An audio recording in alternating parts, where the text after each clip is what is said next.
Hello friends, நம்ம சேனலில் manifestation series videos போட்டுட்ருக்கேன். ஸோ ஆல்ரெடி 3 வீடியோஸ் போட்டாச்சு. அந்த வகையில் இது 4வது வீடியோ.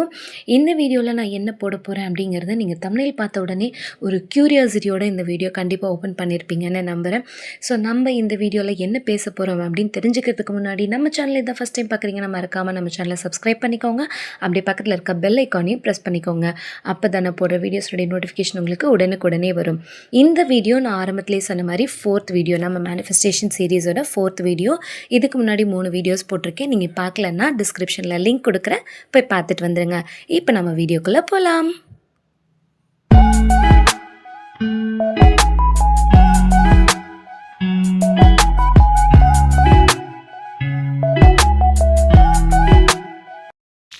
நம்ம மேனிஃபெஸ்டேஷன் சீரீஸில் 4th வீடியோவாக இருக்க இந்த வீடியோ தான் இருக்கிறதுலையே ரொம்ப ரொம்ப ரொம்ப ரொம்ப முக்கியமான வீடியோ. என்னடா இவங்க ஒவ்வொரு வீடியோ போடும்போதும் இதுதான் முக்கியம் இதுதான் முக்கியன்றாங்க, கடைசியில் இதுதான் முக்கியம்னு சொல்ல போகிறாங்க அப்படின்னு நினைக்கிறீங்களா? இல்லைங்க, உண்மையாகவே மேனிஃபெஸ்டேஷனில் ஒவ்வொரு ஸ்டெப்புமே முக்கியம்தான். பட் இந்த ஒரு ஸ்டெப்பை நீங்கள் சேஞ்ச் பண்ணலன்னா நீங்கள் எவ்வளோ தான் முட்டி மோதுனீங்கனாலும் உங்களுக்கு எந்த விஷயமுமே மேனிஃபெஸ்ட் ஆகவே ஆகாது. ஸோ அப்படி ஒரு முக்கியமான விஷயம்தான். நம்ம வாழ்க்கையில் நம்ம நினைக்கிறதுக்கு ரொம்ப பெரிய பங்கு இருக்குது. எஸ்பெஷலாக மேனிஃபெஸ்டேஷன் ஒன்று பண்ணும்போது நம்மளுடைய தாட்ஸ், விஷுவலைசேஷன், ஃபீலிங் இது எல்லாமே முக்கியம். ஆனால் இது எல்லாத்துக்குமே ஒரு பெரிய தடையாக இருக்கிறது என்ன தெரியுமா? அதுதான் லிமிட்டிங் பிலீஃப்ஸ். லிமிட்டிங் பிலீஃப்ஸா? அப்படின்னா என்ன? அப்படின்னா என்ன தெரியுமா? நம்மளால் முடியாது, நான் இதுக்கு டிசர்வான பர்சன் கிடையாது, இது எனக்கு கிடைக்காது, நான் சுத்தமாக லக்கியே கிடையாது, இப்படின்னு நாம் நம்மளையே நம்ப வைக்கிறது தான் நெகட்டிவ் தாட்ஸ். அந்த நெகட்டிவ் தாட்ஸ் தான் லிமிட்டிங் பிலீஃப்ஸ்னு சொல்லுவாங்க. ஒரு எக்ஸாம்பிள் சொல்லவா? ஒருத்தர் மனசில் நல்ல வேலைக்கு போகணும்னு நினைக்கிறாரு. ஆனால் ஆட்டோமேட்டிக்காக என்ன நினைக்கிறாரு? நமக்கெல்லாம் நல்ல வேலையே கிடைக்காது, எவனோ உழைக்கிறான், சும்மா போகிறவனுக்கெல்லாம் கிடச்சிருது, அவனுக்கெல்லாம் லக் இருக்குது, எனக்கு லக்கே இல்லை அப்படின்னு நினைக்கிறாரு. அவர் எவ்வளோதான் முயற்சி பண்ணாலும் அந்த பிலீஃப் அவரை தடுத்துட்டே தான் இருக்கும். அதாவது யூனிவர்ஸ் கிட்ட அவர் மிக்சடு சிக்னலாக அனுப்புகிறாரு.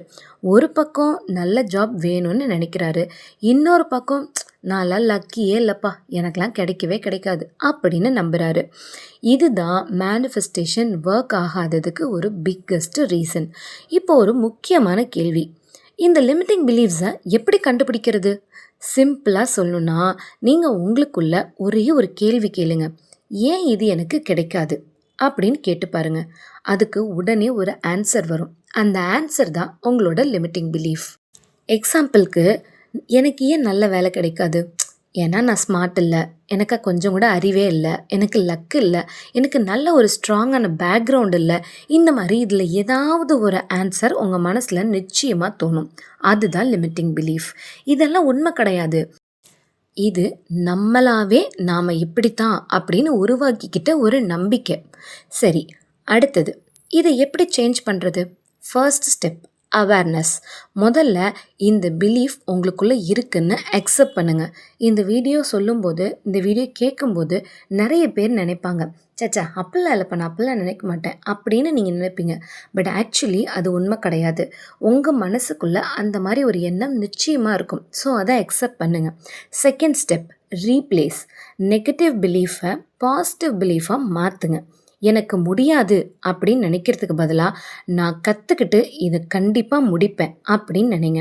எனக்கு லக் இல்லை அப்படின்னு நினைக்கிறதுக்கு பதிலாக எனக்கு எதுக்கு லக் வரணும், நானே ஆப்பர்ச்சுனிட்டிஸ் நிறைய க்ரியேட் பண்ணுவேன் அப்படின்னு நினைங்க. So third step repeat and feel. நீங்கள் கொடுக்குற சேஞ்சஸை நீங்கள் ரீப்ளேஸ் பண்ணுறீங்க இல்லையா, அந்த விஷயத்தை நீங்கள் தினம் ரிப்பீட் பண்ணணும்.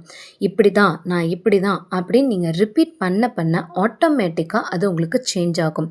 சொன்னால் மட்டும் போதாது, நீங்கள் ஃபீல் பண்ணணும். இதுதான் ரொம்ப ரொம்ப மேனிஃபெஸ்டேஷனில் முக்கியமான ஒரு விஷயம். நீங்கள் ஞாபகத்தில் வச்சுக்க வேண்டியது என்ன அப்படின்னா, நம்ம வாழ்க்கை நம்ம நம்பிக்கையோட பிரதிபலிப்பு தான் அப்படிங்கிறத ஃபஸ்ட்டு நீங்கள் ஞாபகத்தில் வச்சுக்கணும். நீங்கள் உங்களையே நம்ப ஆரம்பிச்சிங்கன்னா உங்கள் ரியாலிட்டியும் கொஞ்சம் கொஞ்சமாக மாற ஆரம்பிச்சிடும்.